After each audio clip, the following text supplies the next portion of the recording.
The authority of the Economic Community of West African States, ECOWAS, heads of state and governments are set to adopt a flexible single currency called ECO.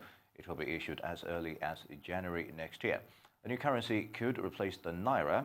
The unified currency is aimed at improving economic trade and integration among the member nations of the regional body. Some analysts claim the adoption of the new single currency may hurt Nigeria's economy and the Naira. Meanwhile, Nigeria is yet to sign the Continental Free Trade Agreement. On this story, CEO Alpha African Advisory, Sanyade Okoli, joins me in the studio. Good morning, Sanyade. It's always a pleasure to have you. Thank you, Nee. All right. Now, the proposed ECO, is the West African region ready to adopt a single currency, given its historical ties to former colonial nations? We're talking about the Anglophone factor, the Francophone factor, the Portuguese. What do you make of it? I think it's a very valid point.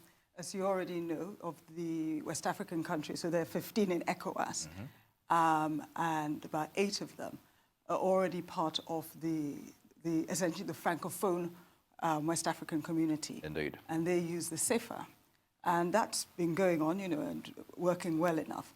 But you're right, there are 6 other Anglophone countries and 1 Lusophone country, Cape Verde.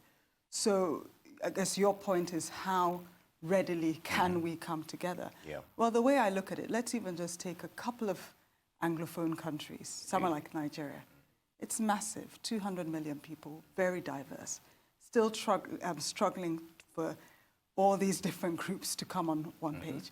And equally, somewhere like Sierra Leone, which is a much smaller country, about roughly population of about 7 million. Yeah. And again, the intertribal issues remain very, very real.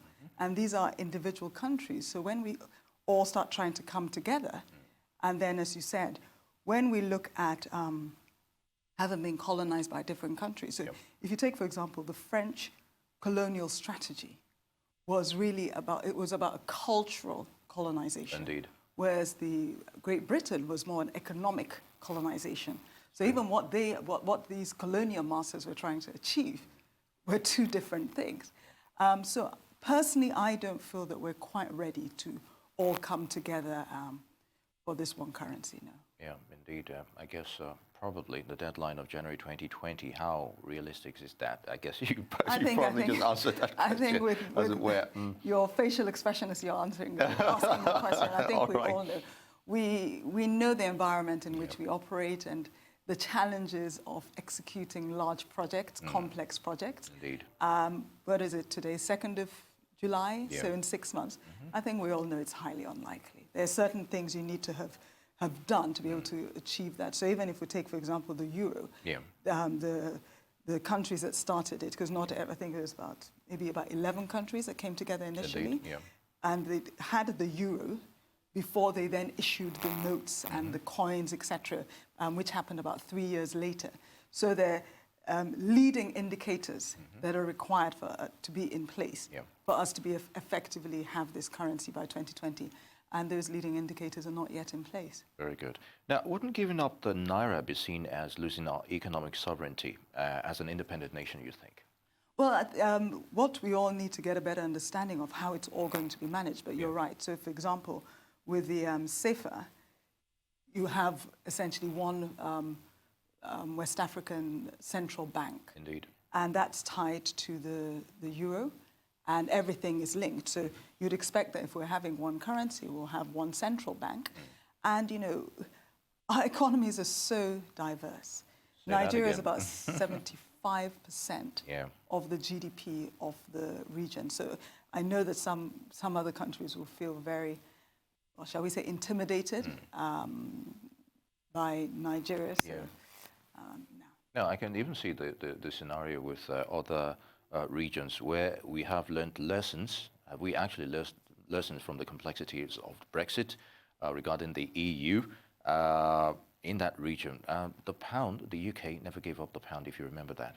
Yeah, they Despite never gave the fact that, albeit even if it was just a temporary membership of the EU. So, and we're trying to copy that as well. So what I'm hearing from your question is that we all shouldn't be surprised by Brexit because the UK that scenario, are we learning anything from it? And they also did not participate in Schengen, the sort of free trade, free immigration, free movement. That's true.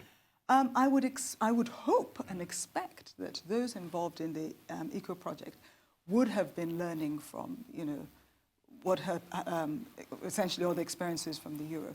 To be honest, the euro celebrated 20th anniversary at the start of this year. All right. And all things considered, I think about 75% of the people within that eurozone feel that it's been a success. Were there challenges? Yes. Will there continue to be challenges? Are there things they need to address? Yes, but all things considered, it's worked out for them. But I would say that for you to be able to effectively and successfully implement a single currency, first of all, they themselves have identified certain criteria that need to be in place. Indeed. For example, single digit, when I say they, as in the West African community, for example, single digit inflation. If I take Nigeria as an example, we're not there yet. Tax collection to be about 20% of GDP. Nigeria, we're not there yet. So we already know that even the criteria that has been established, a lot of the countries are not yet meeting the criteria. And I would expect that really we need a certain level of economic stability and political stability for the community to make a success of it. And in different countries, again, I don't think we're quite there yet. Indeed, and you also, I just remembered this thought that Germany has always been regarded as the main engine of the European bloc, in terms of the economic, strength of that country, bolstering others. Now, how would the region's central banks harmonize their position on valuation of the ECO, you think? So would their role be diminished now?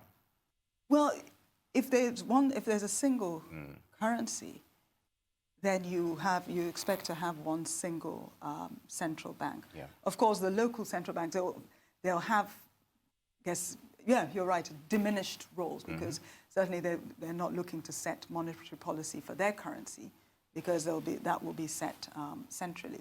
The question is, where will it be? Where will that central bank, the West African Central Bank, be? And can you see it being anywhere other than Nigeria? And do you see the other countries being happy with it being in Nigeria? I'm just seeing the scenario that's happening in Europe, and that's exactly what we're talking about, the German experience as well. So in view of this, do you think the Nigerian public will readily buy having to adopt a single West African currency at this rate? Realistically? Realistically, Nigeria's... I'm not just talking about Nigeria, but the private sector as well. No, but they refer to themselves as the giant of Africa. Oh, indeed. So they already think they're the giant of Africa. So you can imagine when it comes to the West Africa, they'll just feel like, the whale of West Africa. I don't think they would all necessarily buy into the benefits for them as Nigeria. As I said, because they're 75% of the economy of the region. Nobody wants the tail to wag the dog, and in this case, there will be the dog, and 14 other countries the tail. So it's going to be more than a fine balance.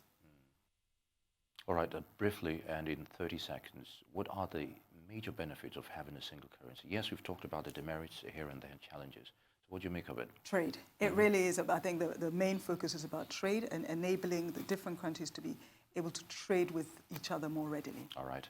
Very good. Sanyade Okoli, many thanks for your thoughts on the proposed ECO in West Africa. It's good to have you with us. Thank you.